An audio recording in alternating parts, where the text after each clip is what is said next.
ভাইরে ভাই, ঢাকা শহর যাওয়ার জন্য মানুষ বর্তমানে কি অবস্থাটাই নাই করে দেখুন। আসসালামু আলাইকুম, সবাই কেমন আছেন? আশা করি সবাই ভালো আছেন। আপনাদের দোয়ার ভালোবাসায় আমিও ভালো আছি। তাই দীর্ঘ অনেক দিন পরে কিন্তু নিয়ে আসলাম বরিশাল লঞ্চঘাট থেকে যাত্রীর আপডেট। আপনারা জানেন যে ঈদের যাত্রী কিন্তু যাওয়া শুরু হয়েছে বরিশাল লঞ্চঘাট থেকে। আজকে কিন্তু বেশ অনেকগুলো লঞ্চই ঘাটে দেখতে পারতাছি। তা দেখাবো আপনাদের যে বরিশাল ঘাটে আজকে কি কি লঞ্চ আছে আর বর্তমান ভাড়া নেওয়া হয় কত ডেকে। প্রথমত আমরা দেখতে পারতাছি যে শুভরাজ 9 আছে। তারপরে কিন্তু বেশ কয়েকটি লঞ্চই কিন্তু বরিশাল ঘাটে আছে। ডেকের ভাড়া বর্তমান কিন্তু 400 টাকা নেওয়া হইতাছে। ঈদের যাত্রা সেই ক্ষেত্রে কিন্তু একটু আহ, হালকা বেশি। আগে কিন্তু আসলে যা তার সাথে একটু বেশি আছে আছে কীর্তনখোলা 10। কীর্তনখোলা 10ও কিন্তু আজকে বরিশাল ঘাটে আছে। আম, বেশ লঞ্চ কিন্তু বরিশাল থেকে এখন যাওয়া হইতেছে, কারণ ঈদের ছুটিতে যে যাত্রীগুলো আসছে তারা কিন্তু যাওয়ার যার যার স্থান মতন আবার চলে যেতে আছে। আছে পারাবাদ 12। পারাবাদ 12 কিন্তু আজকে বরিশাল ঘাটে আছে। মোট কিন্তু 3টা লঞ্চ দেখলাম, আরও কিন্তু লঞ্চ আছে।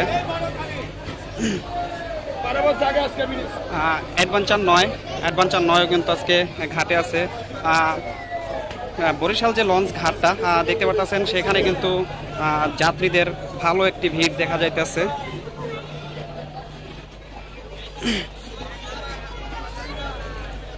অ্যাডভেঞ্চার 9ও কিন্তু বরিশাল ঘাটে আছে।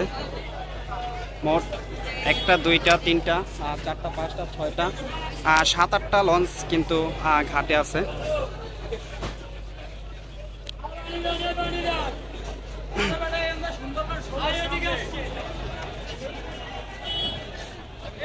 আর এই সাইডে আছে, এই সাইডে কিন্তু ফতুল্লা ফতুল্লা চাঁদপুরের উদ্দেশ্যে যে লঞ্চটা আছে, আর সেটা হলো আপনার সুন্দরবন 16-র পাশে রাখা হয়েছে, কারণ ঘাটে কিন্তু রাখার মতন লঞ্চ নাই, তার কারণে সুন্দরবন 16-র পাশে রাখা হয়েছে। চাঁদপুর ফতুল্লার উদ্দেশ্যে যাবে।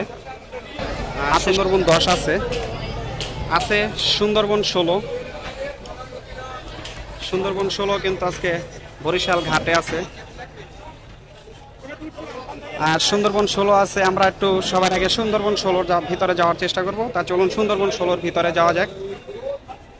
দেখতে দেখতে কিন্তু সুন্দরবন 16-র ভিতরে চলে আসলাম। একবারে এটা হলো সুন্দরবন 16-র সামনের সাইড। চলুন তাই আমরা একটু সুন্দরবন 16-র ডেকে যাব, দেখবো যে ডেকে কি পরিমাণের যাত্রী হয়েছে। তা চলুন একটু ডেকে যাওয়া যাক। আর ডেকে মোটামুটি কিন্তু ভালো পরিমাণের যাত্রী হয়েছে, এককালে প্রথম থেকে শেষ মাতাতরিত। আহ, ঈদের যাত্রী, সেই ক্ষেত্রে একটু ভালো হওয়ারই কথা। তো ভালোই যাত্রী হলো সুন্দরবন 16-র যে ডেক আছে সেই ডেকে। আর তার পাশে কিন্তু আছে চাঁদপুর ফতুল্লার উদ্দেশ্যে যে লঞ্চ, সেই লঞ্চই কিন্তু রাখা হয়েছে সুন্দরবন 16-র পাশে। এটা আছে সুন্দরবন 12, চাঁদপুর ফতুল্লার উদ্দেশ্যে যাবে। একবারে সুন্দরবন 16-র পাশেই রাখা হয়েছে। তা দেখতে পারলেন মোটামুটি কেমন যাত্রী। তাই চলুন একটু বের হই। আহ, প্রত্যেকটি লঞ্চের সামনে কিন্তু মোটামুটি যাত্রীর কিন্তু ভালো পরিমাণের ভিড় দেখতে পারতেছেন। সুন্দরবন 16-র ভিতর থেকে বের হইলাম।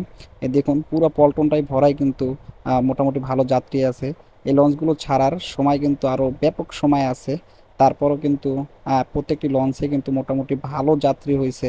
আরও কিন্তু যাত্রী আসতে আছে। যারা ঢাকা থেকে ঈদের আগে আসছে, তারা কিন্তু আবার ঈদের পরে চইলা যেতে আছে। এখনো কিন্তু 1 থেকে 1.5 ঘন্টা বাকি আছে প্রত্যেকটি লঞ্চ ছাড়ার সময়।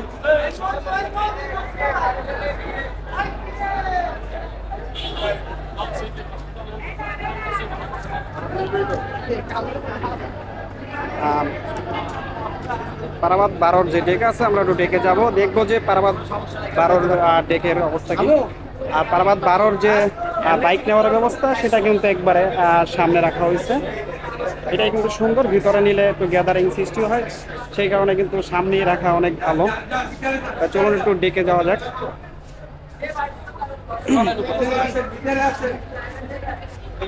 ডেকের ডেকের যে লাইটিংটা অস্থির কিন্তু দেখতে পাচ্ছেন।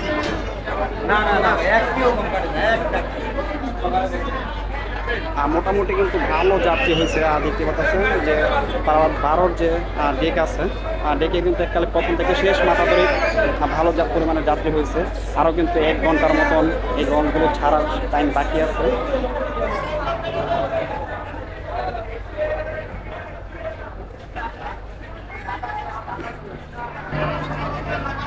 দেখতে পারলেন পারাবাত 12 ডেকের পরিস্থিতি। কিন্তু 2-1 সপ্তাহ কিন্তু এরকমের ভরপুর যাত্রী কিন্তু যাতায়াত করবে, মানে যাবে বরিশাল থেকে। আছে কীর্তনখোলা 10, কীর্তনখোলা 10-এর একটু ডেকে যাব।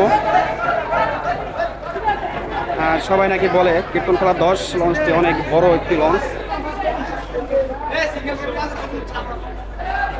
এখানেও কিন্তু প্রথমেই বাইক রাখার ব্যবস্থা খুব সুন্দর। বর্তমানে যেখানে আছি কীর্তনখোলা 10 লঞ্চটি কিন্তু অনেক বড় একটি লঞ্চ। কীর্তনখোলা 10-এর যে ডেক আছে এখানেও কিন্তু ভালো পরিমাণে যাত্রী হয়েছে, দেখতে পাচ্ছেন প্রথম থেকে শেষ মাথা ধরে।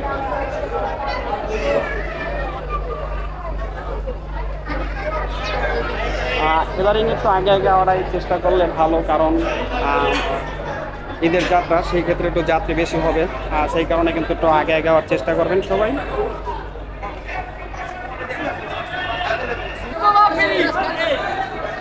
আজকের ভিডিও আমি এখানেই শেষ করব।